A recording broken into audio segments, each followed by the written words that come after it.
Hey y'all, it's your girl Aaron, and I wanted to do a video today talking about being autistic, specifically because there's this whole charity stream where like Mark Rober's been the one to hold the whole charity event and invited like tons of popular celebrities on TV and YouTube and stuff, and they were he's partnering with a foundation called Next for Autism, and that's kind of a problem.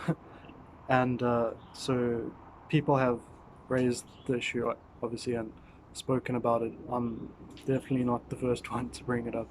Other people will explain it a lot better than I will, I'm sure, but I just still wanted to mention it because uh, I am autistic myself, and for me, what I found very disappointing was that uh, we did actually manage to get our concerns heard, and yet, uh, you know, Mark Rober continued to go forward with supporting that charity. And I think there were some creators who um, pulled out, but a lot didn't. And, you know, some of the content creators and like artists and stuff who are scheduled to be on the live stream are people that I really, enjoy and like and am a fan of.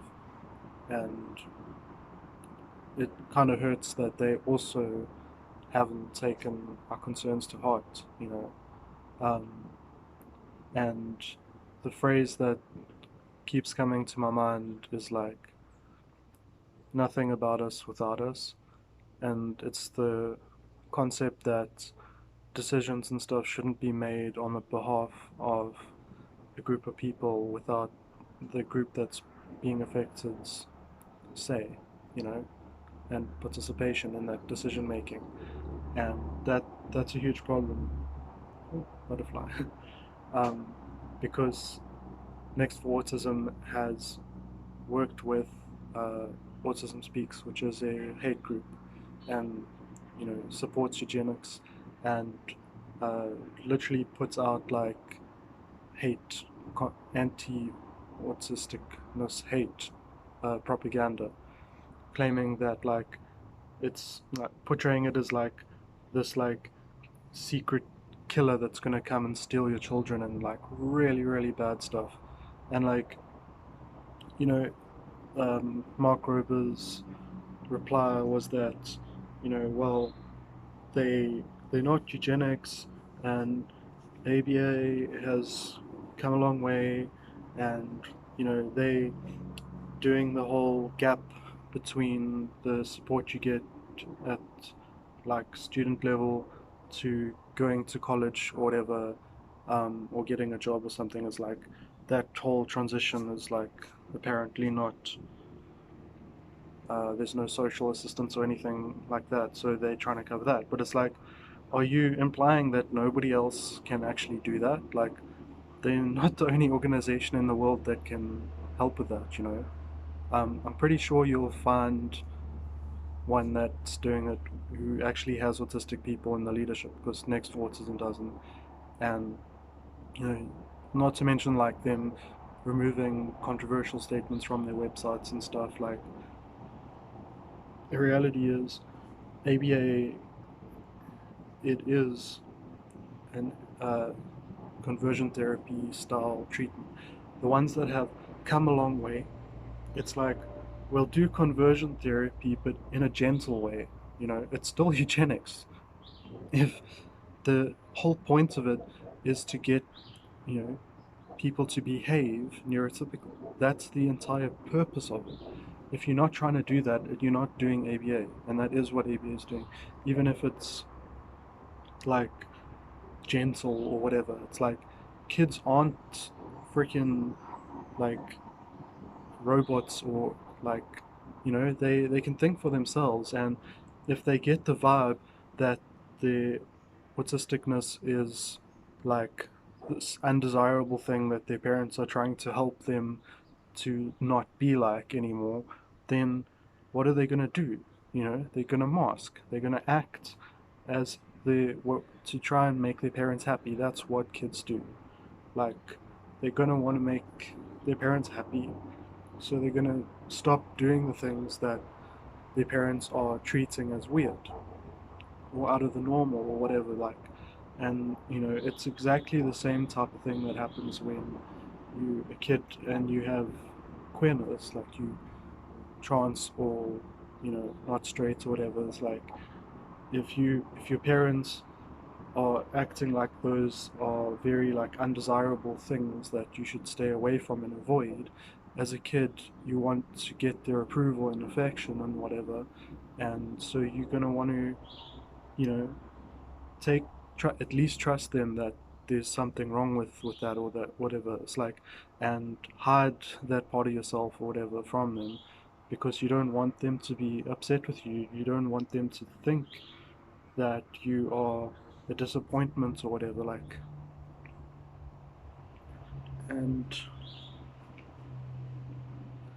it kind of sucks for Mark Rober's kid that he has a dad who acts like he knows about autisticness just because he has a kid who's autistic, and actually doesn't listen to the autistic community when they actually try to speak out and stuff, and like, yeah, like, there's so many good organizations like the Autistic Self-Advocacy Network, and like, obviously, like, no organization's perfect, but my point is, like, it doesn't take a lot of effort to find an organization that has at least got autistic people leading it. And like, then if it does have problems and you call those problems out, the chances are that they're actually going to take action and take that into account. Because, like, if is one thing I can say about autistic people is they hate hypocrisy a lot. Um, and so you if you have an actually autistic organization that has issues in it, and then you try to address those issues, then they're going. Dogs are barking. I'm trying to make a video here, guys. But yeah, they're gonna try and like address that at least. Like, I don't know.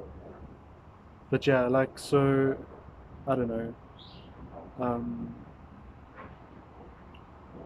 my only hope is that it doesn't get seen as a success, because honestly, like, all that money is going into the hands of people who haven't got a problem with associations with Autism Speaks. Like, they should be disavowing them.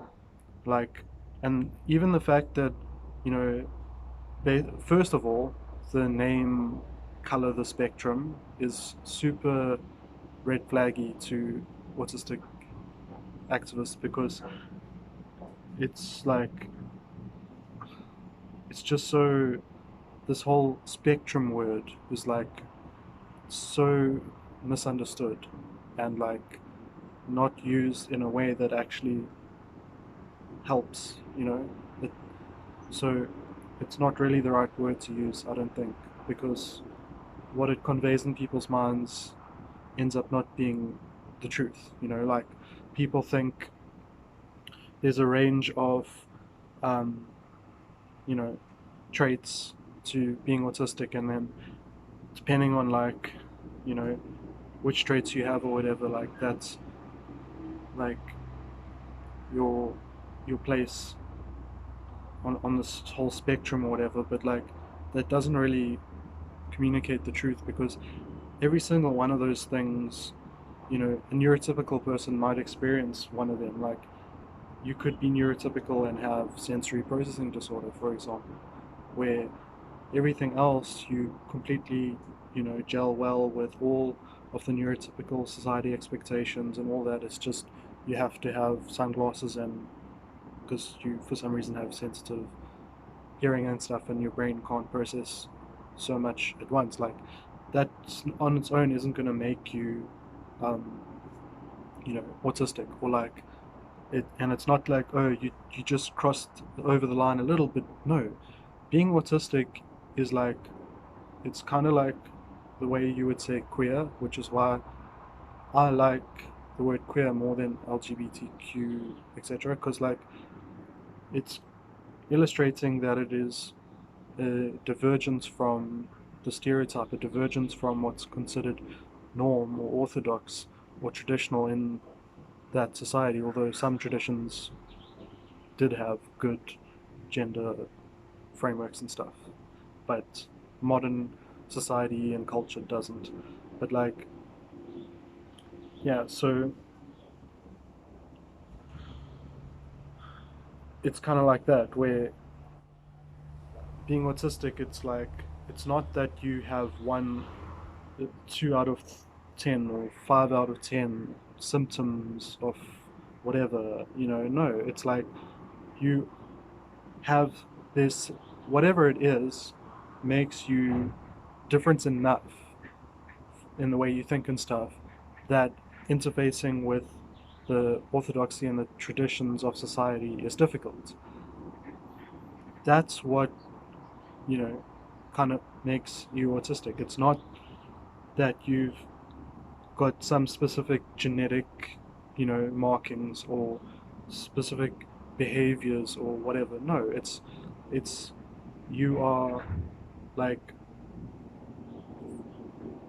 you know, you have these experiences that make you almost like so kind of different to the norm that the people who are used to everything being the norm treat you different, like negatively, because of it. You know, to me anyway, that's what makes more sense as a word, and that's how I would say people should use to identify themselves. So like, the word spectrum shouldn't be like the front page news. Like if you want to go into the details and say like, okay, let's have a look at all the different types of experiences and traits that different autistic people have and see the whole diversity of it and have a look at the nuances of it, like great, but like that's not the main point. The main point is that there's people who just are different and they need to be accepted for being different, and yes, there's often a lot of things they have in common, and that's you know something that we can definitely talk about, but it shouldn't be a case of like this whole, are you on the spectrum or aren't you on the spectrum, or all this kind of weird talk. It's like I don't know. uh, I just don't think something led by actually autistic people would use that as a name. And then the next point is next for autism. Autism, the word, and the fact that it has ism. Like, I've been in quite a few different Facebook groups for autistic people, and some of them are even like for adults only because of like certain special interests. But like the debate over language has come up in every single one of them and been very heated on both sides, because obviously like not everyone has the same opinions on things, but there's such a strong sort of common thread that I found in every instance, is that people don't want the ism because it makes it sound like a disorder or a disability.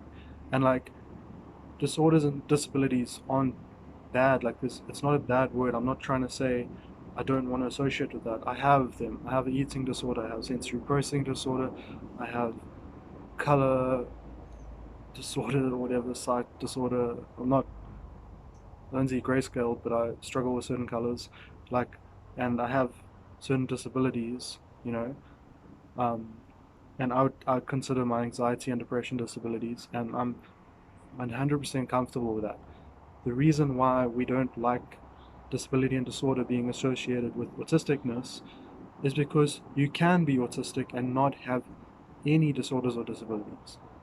Because it's not about, we're not being defined by our failures or, our lackings or whatever.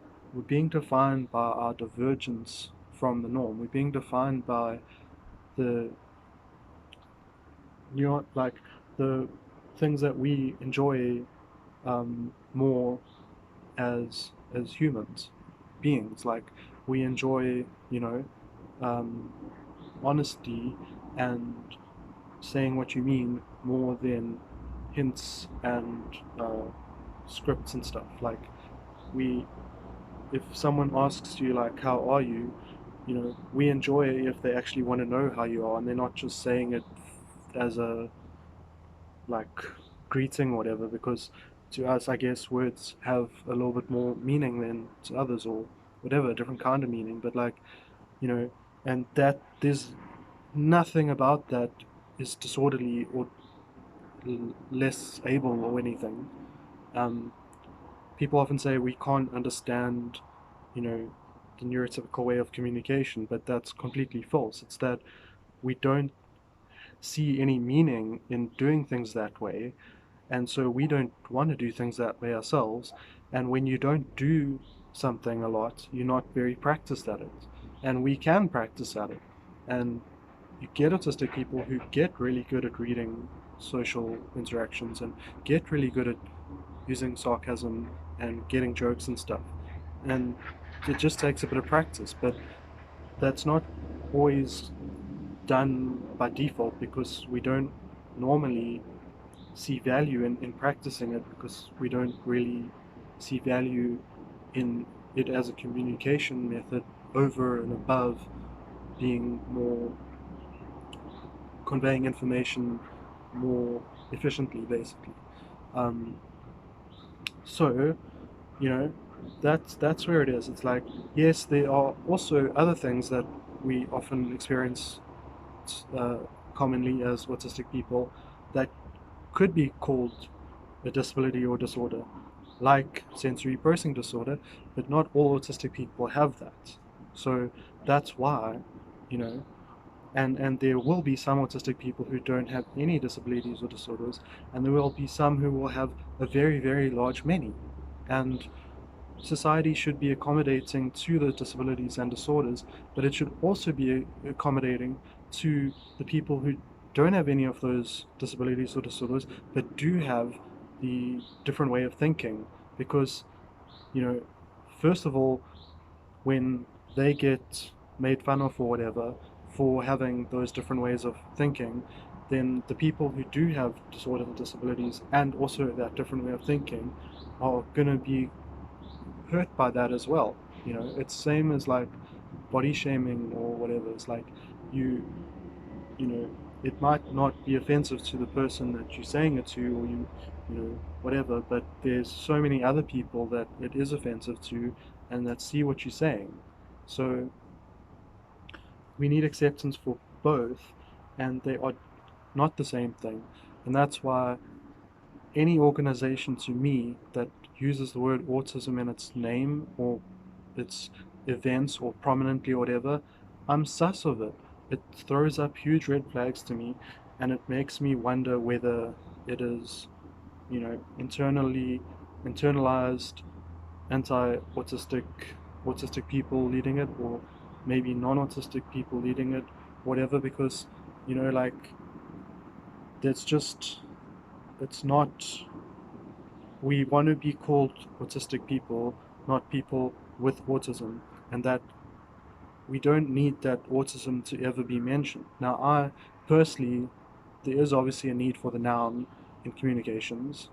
Um, that's why I use the noun autisticness, like right-handedness, queerness. To me, that's what makes sense and conveys the most accurate information in the best way I know how. And to me, using the word autism is way less efficient because of all the baggage it's carrying with it and risks of people to get the wrong idea and not actually saying what it means. And to me, that's kind of unautistic. um, the word autism is unautistic to me. And I know not all autistic people have the same views as me, but a lot of us do.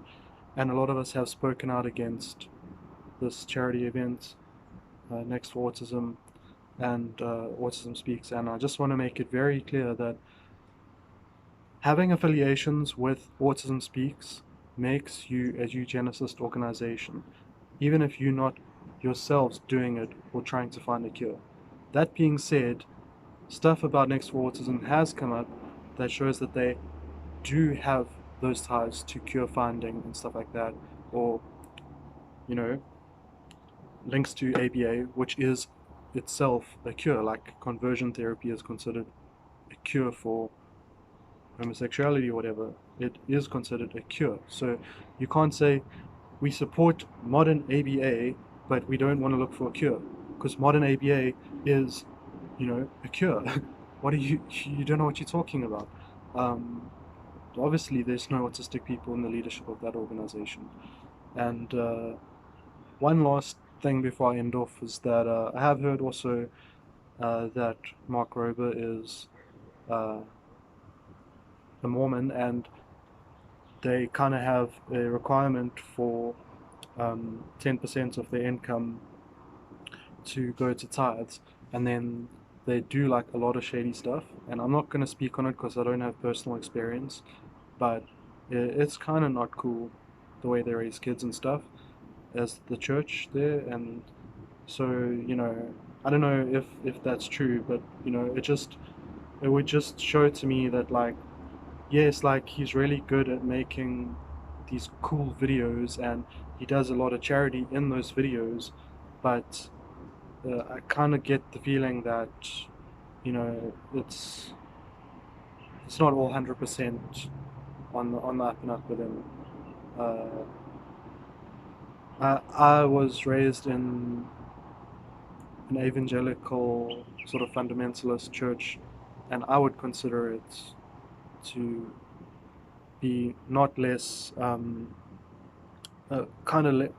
pretty much a lot less damaging and dangerous than the Mormon church, but still bad enough that, you know, I wouldn't support it in any way, because it's just completely divorced from any kind of fair reading of the philosophy of, the the authors of the books that they consider sacred and stuff. Like, they just basically very hypocritical compared to what the people they're supposed to be basing their religion on thoughts or whatever. So anyway, um, I I don't know. I'm probably just gonna unsubscribe from Mark Rober, and YouTube will still recommend any videos with cool, like, pranks or whatever.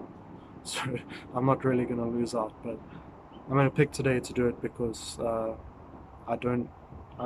It's my own small way of sending a message as an autistic person that he crossed the boundary, and that when people came back and said this is a bad organization to partner with, what he should have done is said, "I'm so sorry, I wasn't aware. I'm going to now talk to autistic people, and they are going to be the ones to determine which organization we support." Instead, he's just acting like he knows better, you know.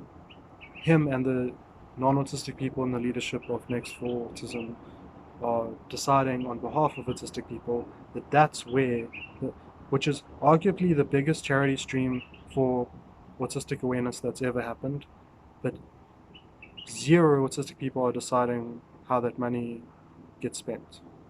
Does that really make sense to you?